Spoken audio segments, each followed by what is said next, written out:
Toliau šnekame, o galbūt žaidžiame stiklo karoliukų žaidimą su Rimvydu.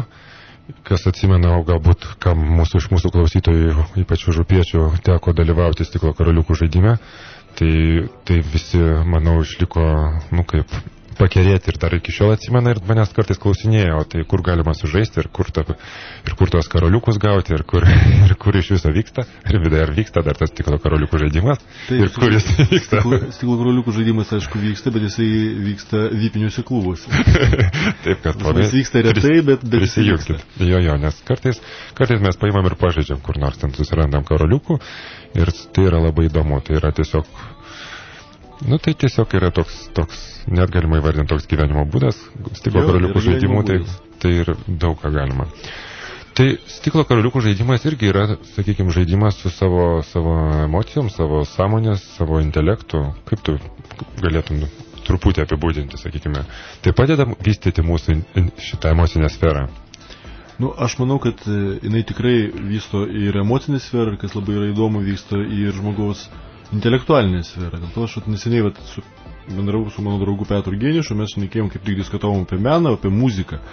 Ir jisai sakė, kad paskutiniu metu labai akcentuojamas yra būtent konceptualizmas. Būtent, kad mintis ta, kad emocinė sfera, visa tas, kas nuo emocijų jau yra kaip atgyvenę, tai yra pirmas žingsnis, o antras žingsnis būtent yra tas racionalus, protinis žingsnis, kuris aukštesnio lygio yra. Bet kodėl taip? Aš irgi pagalvojau, dabar tu pasakėjai, aš tik irgi neseniai grįžau iš fotografijos seminaro, ten buvo pristatytos tendencijos fotografijos Europoje ir ten buvo irgi akcentuacija, kad nebėra vaizdo, to skonio vaizdo, gyvumo vaizdo, to yra daug paaiškinimų prie vaizdo, vien žodžiu intelekto, kad turi būti paaiškinimai, pasita nuotrauka jau nebetenka savo tos prasmės, kad tu žiūri ir tau užtenka, tau gera žiūrėti, tau smagu žiūrėti, turi būti dar paaiškinimas, tai tada tu sakai, Įspūdis tampa nesvarbu, svarbu koncepcija. Dėl to, tam, kad tą suprasti, reikalinga prieš tai perskaityti gerą knygą tą temą. Ir dėl to tokia įdomi tendencija, aišku, yra ir su jo nepakovosi, bet visada atsiranda žmonės, kurie genialiai sujungia tiek intelektualinę tą dalį, koncepciją, tiek sujungia emocinę sferą. Ir didelė dalim tai yra nelengvas darbas. Ir dėl to stiklo karoliukai kaip tik tai yra toks žaidimas, kuris sujungia, kuris duoda galimybę sujungti ir emocinį sferą, dėl to, kad tai yra žaidimas. O žaidimas tai yra emocinis įsitraukimas. Ir kadangi jeigu kažkas tai domėjosi stiklo karoliukų žaidimų, klasikų pačių pirmojų magistrų Hesė, tai ten yra ir intelektualinis žaidimas. Tai yra žaidimas tam tikrais klodais, kultūriniais klodais. Dėl to ten labai gražus susijungimas, jis suduoda tokį nuostabų žaidimo pojūtį, dėl to ir yra tai žaidimas. Jo, bet žaidimas visą laiką, sakykime, lietuvių kultūrai turi dvi prasmes. Sakykime, vienoje pusėje žaidžia vaikai, arba suaugę žaidžia, tai jau tokie, yra sportiniai žaidimai, o kiti žaidimai, jeigu tu, pavyzdžiui, žaidi kažką, sakykime, su kitais, arba, pavyzdžiui, žaidi su jausmais, tai jau yra minusas, tarsi tu kažką čia negero darai. Ta prasme, jeigu žmogus bando sakyti, kad jis gyvenime žaidžia, tai jam jis kažkoks truputį įtartinas. Dažnai būna tokia, tu turi daryti rimtai. Man šitoje vietoje gal, jisai pas nežino, kad yra gal koks tai žaidimo magistras. Prisimenam šitą Joną Meką, kuris žaidžia ir visi jį pripažįsta ir sako, taip, jis durnas, bet jis labai kažkoks tai toks fantastiškas. Kad ta prasme, žaidžiantis žmogus, jisai gali pripažinti, kad taip, aš esu kvailas, aš ten nekvailas, sakykime, durnas gal netgi, nes kvailas tai yra, kur proto trūksta, o durnas tai yra jisai tiesiog atsipalaidavęs nuo tų rimtumo, nuo savo rimtos veido išraiškos. Jo, tai yra liksmasis kvailelis. Jo. Ir dėl to, kad žaidimas, jisai, būtent žaidimas, jeigu tai ta savoka, jinai duoda, jeigu jie projektuoja į gyvenimą, jinai duoda tokį įdomų reiškinį, kad žmogus pradeda patirti malonumą nuo pačio proceso. Tai prasme, kad tai yra nesibaigiantis malonumas, nesibaigiantis azartas. Ir tai įtraukia žmogų gyventi. Jisai nepapuola į tas tuščias egzistencialistinius krizės, kada tiesiog jisai nežino kam, kodėl ir kur. Kur mėgsta mūsų intelektualai papulti. Jo, tai yra, jeigu tai tik intelektualiniu keliu, jau aišku, kad tai yra tikrai tenai galima papulti labai greitai. O dėl to emocinis intelektas, jisai ir emocija, bendrai emocija, jausmas, jisai įneša į žmogaus gyvenimą galimybę užpildyti savimi, savo pergyvenimus, savo jausmų, savo prasmę. Ir tie žmonės, kurie taip gyvena, jie visada mus žavi, bet mes jų visada bijom. Šiek bijom. Ir su emocinė sfera, galima sakyti, daug susiję būtent irgi lyčių psichologija. Būtent per emocinę sferą mes sužinom tikriausiai, kas tai yra meilė, arba nesužinom, bandom sužinoti kiekvieną savo keliu. Ir taip einame į ryšį su kita lytim. Ir mums vyrams, sakykime, moteris visą laiką yra kažkokia nepažinta žemė. Aš neseniai irgi knygas pristatinėjau apie tai, kad tai yra, net psichologai tyrė moteris kaip šalį, kuri yra nepažinta, kuri yra nieko nesuvokiama, nesuprantama ir panašiai. Moteris taip pat žiūri į vyrus, manau, kad irgi gana keistai. Ir dabar norėjau paklausti, nes girdėjau, kad yra naujai pristatoma, kaip naujai žada atsirasti knyga, kuri verčiama iš rusų kalbos būtent apie moteriškus vyriškus santykius. Jo, kaip tik mes planuojame knygą išleisti Igorio Kalinausko ir Ievos Veselnickus, Moteris ir vyras anapus rojaus vartų.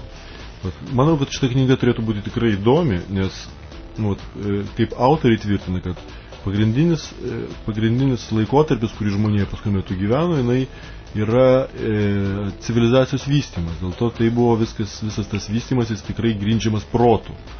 Ir kai mes puikiai žinome, kad didelė dalim moteris kaip tik tai yra ta nešėja jausminio prado.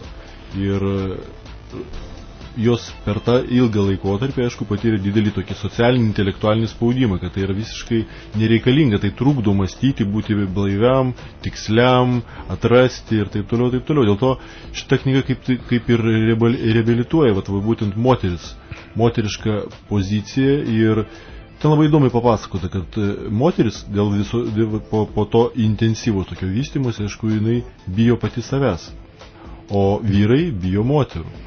Dėl to ta baimė, jinai užsuka į tą tendenciją ir mes gyvenam taip, kaip mes gyvenam. Moteris nepažįsta savęs, o vyrai nepažįsta moterų.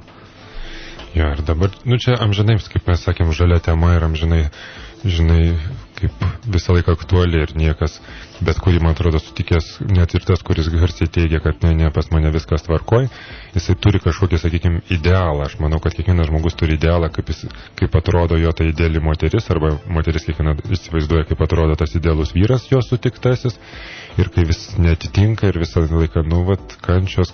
Ir ar tu pas mane, ar įmanoma kažkur išlipti iš tų kančių? Mano supratimu, kad jeigu žmogus turi idealą, vadinasi, tas idealas, jam labai sunku būti gyvam. Dėl to, kad tas, kas idealu, absoliučiai idealu, tas yra mirę. Dėl to, kad bet koks žmogus gyvas, net jeigu tu susitiksi savo idealų žmogų, jisai bus pavargęs, jisai bus linksmas, jisai bus nusivylęs. Tai yra gyvas žmogus, dėl to jisai idealiu galbūt bus tuo momentu, kažkurio momentu, bet praeis tas momentas, tu matysi jo kitą pusę. Nes žmogus yra gyvas, neįmanoma idealizuoti, tai yra būdas, kuris to neįmanoma užfiksuoti. Man atrodo, kad yra idealumas žmogaus, jeigu tu sugebi priimti žmogų kitą kaip gyvą. O šitai gerai pasakėjai. Bet tam reikalingas emocinis intelektas, kuris duoda galimybę išvystyti empatiją, tai yra sugebėjimą girdėti kitą žmogų. Nes mes labai dažnai žiūrime kitą žmogų iš savęs, per save, galvodami, kad kitas žmogus toks pats kaip aš, jisai turėtų taip elgtis, kaip aš elgiuosi. Jo, reaguoti, viską ten... Ir dažniausiai visas tas dalykas tu ir baigėsi, kad tu iš to žmogaus reikalauji tapti, jeigu aš tave pamilau, vadinasi, tu tap toks, kokie aš tave pamilau. Tu man priminė dabar vėl šitą pričą, man atrodo, čia iš Šošo aš girdėjau, kur vieną kartą šitą vyras ieškojo idealios moters.